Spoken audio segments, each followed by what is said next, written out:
I'm J.R. Church. Welcome to today's webcast. Gary Stearman is with me again today. We're going to talk about some of the reports out of the Middle East. First of all, this one comes from ynetnews.com. Report, Israel threatens to send Syria back to the Stone Age. Them's fighting words, Gary. Well, not only are they fighting words, but they take me right to Isaiah 17. I happen to have my Bible open here, the burden of Damascus. That's the capital of Syria. Behold, Damascus is taken away from being a city, and it shall be a ruinous heap. That's what the Israelis are threatening. Yeah. According Avigdor, Lieberman threatens Syrian President Bashar Assad will lose his power should he provoke Israel. Recent reports of advanced missiles being transferred from Syria to the Hezbollah have led to more serious threats being made. He said, quote, "We'll return Syria back to the Stone Age." What kind of reports are we talking about? Is Bashar Assad now the commander-in-chief of the Hezbollah? Actually, that has become his position. Bashar Assad was a rather retiring intellectual type as long as his father remained alive. He studied in England and he became an ophthalmologist, an eye doctor. And that was going to be his life career. And then his father died. They lifted him up to the leadership in Syria, and he's gotten tougher and tougher and tougher ever since. Now he's basically the commander-in-chief of Hezbollah, and they are about 25,000 strong, and they lie in the territory just to the north of Israel, J.R. They're dug in. They have weaponry. They have thousands of short-range rockets. We have word now they're getting some long-range rockets. I'm reading a report here. Hezbollah is being armed with 5 major military capabilities. Number 1, surface-to-surface missiles that can reach as far south as the Dimona reactor in southern Israel. Number 2, Iran has built for Hezbollah 5 expanded commando brigades. Their mission will be to capture and hold northern Israeli towns.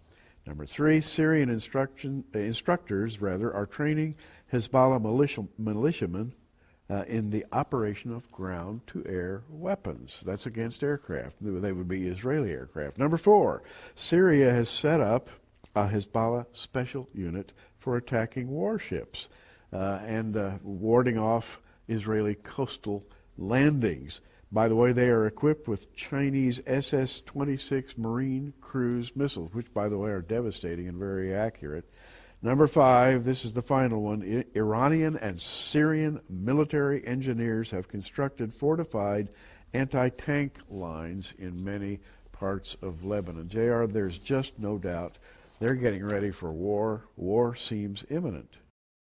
Well, all of this talk led to the Syrian minister in Washington, D.C., being summoned for a warning. Washington has voiced contradictory viewpoints on the Scud issue. The State Department reported that they're very concerned by reports of transfer of advanced weaponry to the Hezbollah. However, over the weekend, senior administration officials expressed doubt as to whether the Scuds really made their way across the Syrian-Lebanon border. That's senior officials. That must be Mr. Obama. Yes. Don't you think? Could well be. Obama recently made a statement at the end of one of his news conferences this past Tuesday. It says, it was a stark reminder of a far-reaching shift in how far the United States views the Israeli-Palestinian conflict and how aggressively it might push for a peace agreement. Obama just casually made the statement that his support of Israel had to be balanced against other interests. Boy, talk about talking out of both sides of your mouth. That's pretty bad, isn't it? According to the report in the Sunday Times, Israel now regards the Hezbollah as a division of the Syrian army. As such, Israel has decided to hold Syria directly responsible for Hezbollah's activities.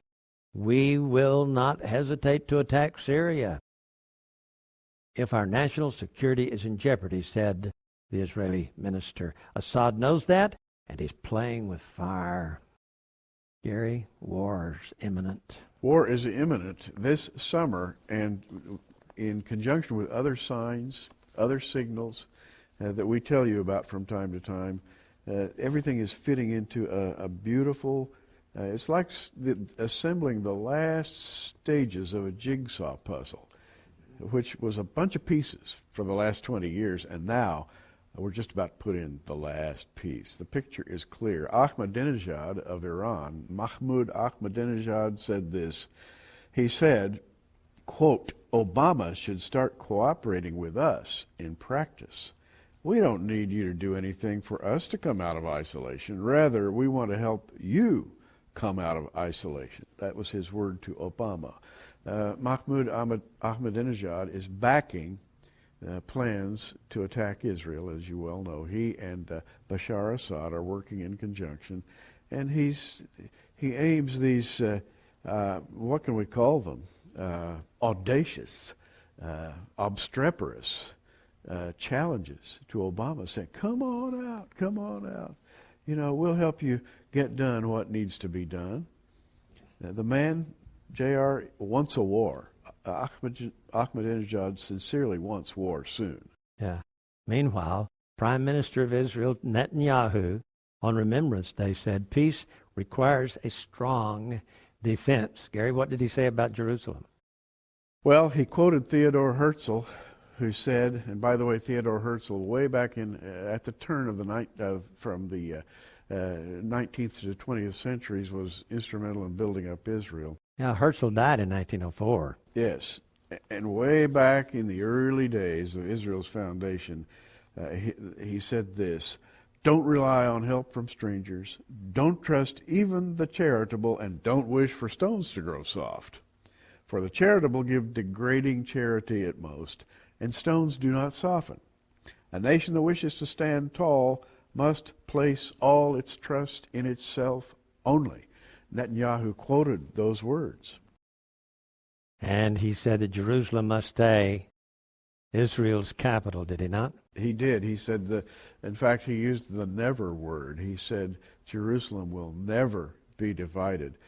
All of this, by the way, in reaction to his rebuff at the White House. We all remember the dinner invitation at which Netanyahu was told, well, we're not going to have dinner. You guys come up with anything, let us know. And Obama left the room, insulting Netanyahu and letting him know precisely where he stood, namely, we're not going to help you anymore. We have other plans. Netanyahu says Israel can only truly rely on itself. That's the state we've come to. How about that? Tell you prophecies on the verge of being fulfilled. We know that many prophecies already have been fulfilled, but we're looking forward to the next war. Not with excitement, not with anticipation. I fear war. I don't like war. But I can tell you, God has everything under control. Trust Him. Trust Him today. He can give you eternal life. I'm J.R. Church with Gary Stearman.